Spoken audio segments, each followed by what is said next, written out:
I'm speaking on behalf of Kelly Rundle. I'm Gavin Riedel, R-I-E-D-E-L. I'm the PE teacher at Pioneer for all of the K-12 students.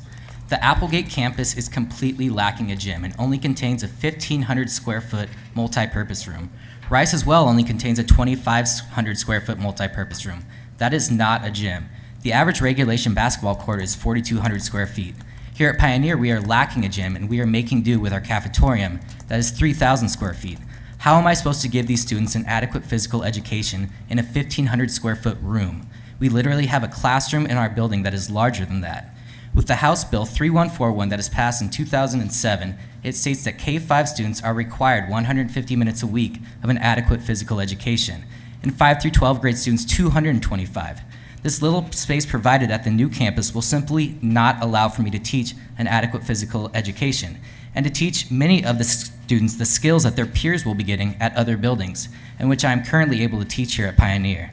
And meeting the time requirements will be physically impossible with me now split between two buildings on two opposite sides of town. Not to mention, we barely have enough equipment for our Pioneer program now, but split two ways between two separate buildings, our kids will barely have anything, and I will be forced to haul equipment around town between two locations so the students can try to scrape by for some PE time in their new multi-purpose room.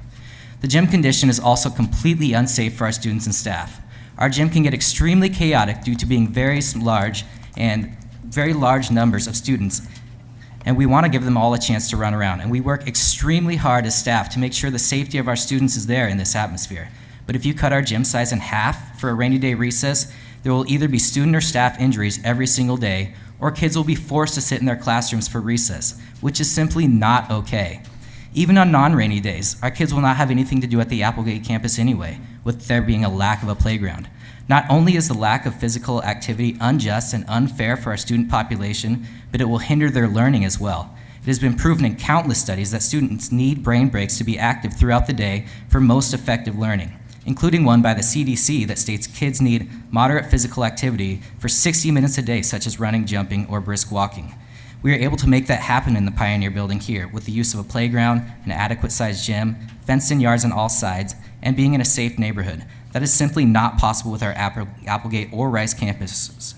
Students are already dealt an unfair hand here when it comes to trying to keep up with their peers, with their same age peers.